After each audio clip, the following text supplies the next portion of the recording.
Well, the media is questioning President Trump's stamina, even as the president keeps his racehorse-like schedule, and the White House releases the results of an MRI done on his heart and abdomen, describing them as perfectly normal. The president holding his 9th cabinet meeting, clocking in at almost 2.5 hours and hoping to put the health rumors to rest. You always find something new, like, is he in good health? Biden was great. But is Trump in good health? I'll let you know when there's something wrong. There will be someday. That's going to happen to all of us. But right now, I think I'm sharper than I was 25 years ago. Then I read in the New York Times, is Trump sharp? Trump is sharp. But they're not sharp. That's why they're going out of business. And the New York Post looking into Oval Office logs showing that Trump is working up to 12-hour days, but it's probably longer than that. Will that be enough to silence critics from running wild with all sorts of theories like these ones?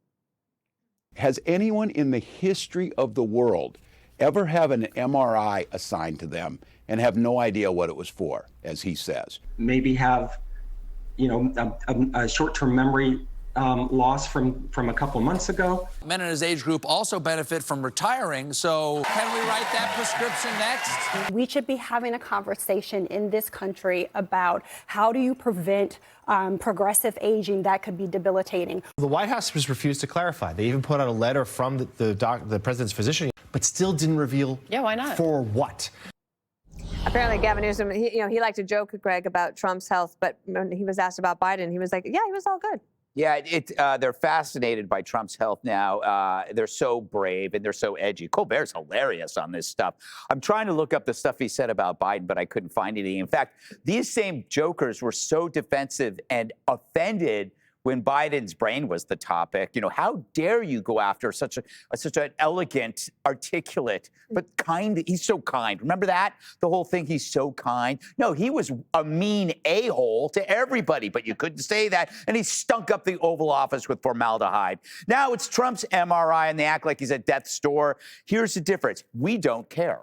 I don't care. You can say whatever you want about Trump, his age, his cognition. It's not tied to my feelings, my ego. I'm okay with it. That's the difference.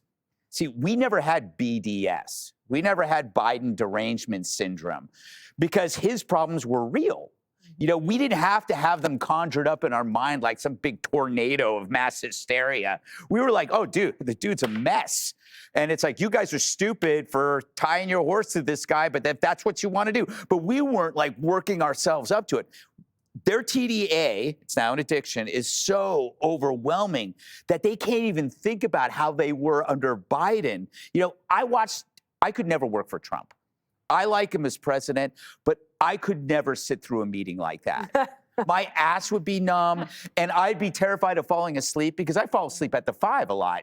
So you would have to go to the bathroom. I would have to go to the bathroom, and I think he does this on purpose. To see who's going to break. Who's going to break. Because 2.5 hours, that is brutal. And Waltz, he can't comment on anything about, he doesn't know what's in it. You don't even know what's in your own damn government. You lost $1 billion. That dude has to go to jail. He's going to resign. He's going to resign. That was actually the question I was going to ask Jesse, is like Tim Walz, when he was on the Sunday shows, any criticism of him, he would just say, release the MRI. Well, now it's released, and so there's nothing. Yeah, didn't he also say that Elon's stock was going to drop? And the minute he said it, it went right back up to the moon. Dana, I made a list. Oh, we all love lists. These are the hoaxes the Democrats have perpetrated. I'm looking at you, Jessica, just since Trump's been sworn in the second time. The MRI hoax, the Coke boat hoax, the Maryland dad hoax, the bombs didn't target and blow up the Iranian nuclear mountain hoax, the illegals don't get free health care hoax, the MAGA guy killed Charlie Kirk hoax, the Musk is stealing our Social Security hoax, and Antifa isn't real hoax. Now, I just came up with that off the top of my head. If I was a Democrat, let me just cross my legs. If I were a Democrat, I would be embarrassed. I'm drinking from a straw, too. I would be embarrassed because you're so wrong for so long. How do you live with yourself, Jessica? How do you live with yourself? Now, Jessica doesn't fall for it all, maybe half. But here's the difference between how Fox and the rest of the press covers these presidents. Fox would just point a camera at stuff. We would just point a camera at the border. We'd point the camera at crime. We pointed to Biden falling asleep and falling. And that's all you had to do was just show people what was happening. We didn't have to lie. We didn't have to leak. We didn't have to just the rank speculation. And that's the difference. And that's why people don't read the Washington Post anymore. No one watches CNN. The messed up part is they don't really care if the MRI was clean. They don't care about the president's health. They care about this president's health, and they want it to be bad. Yeah. They don't want him healthy. They're looking for a scandal that's going to be covered up. Like, think about Biden was coughing, he was frail, he was forgetful, and they loved it until he bombed the debate. And then they tossed him overboard. And the guy now has cancer, and they hate him. And why do they hate him? Because he ran for president again. And why did he run for president again, Jessica? Because he knew Kamala couldn't win. And you know what? He was right. Jessica, of all the things you can say about Trump, lack of energy or vitality and visibility, that actually plays to his strength. They might not like his energy, but it's just the complete opposite of the Biden administration.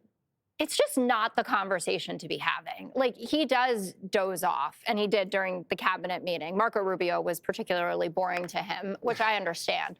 But it's just, it doesn't get you anywhere. And it's been tried before. Like, we talked about this. I mean, I think that if you are discussing the substance of the things that he's saying, that you can prove your case a lot better. If you're like, the guy is incoherent, let me read to you what he just said. Or like last night, that he spent majority of his evening reposting or truthing over 100 times, attacking Democrats, immigrants. Alex Jones, I guess, is a favorite now. He's saying that Michelle Obama may have used Biden's auto pen to right? Like, those are things that I think resonate more with people than we don't really know about the Walter Reed visit, and I want to talk about the cankles or the bruising on his hands.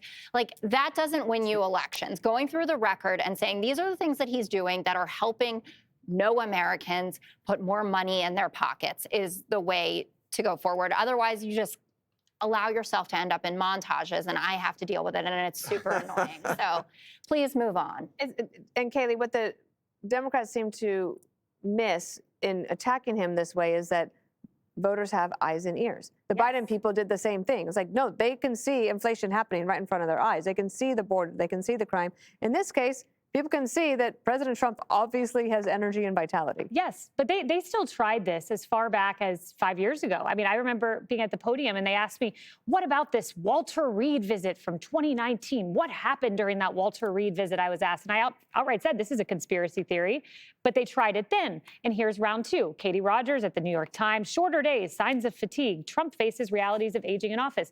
It is so bogus. And when you read the piece, she goes in and says his eyelids drooped until they were almost closed. I mean, I watched your eyelids droop, Greg. You're in fine health. You're fine vitality. Whenever Jesse talks, it's just like involuntary. Yeah, I don't blame you. But the New York Times flashback, though, I mean, they were talking about the cheap fakes. They bought into that narrative. I have a headline here in front of me, how misleading videos are trailing Biden as he battles his age doubts. So this is what they do. They're trying it again. But like you said, you can see him with your own eyes. Yeah, you just see it with your own eyes. So then it's like you can move on.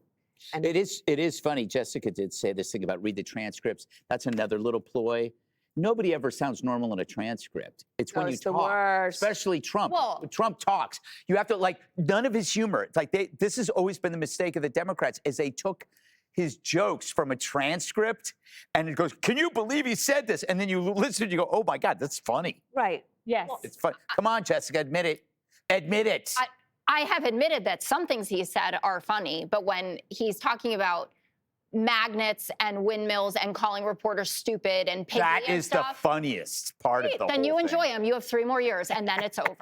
Click here to subscribe to the Fox News YouTube page to catch our hottest interviews and most compelling analysis. You won't get it anywhere else.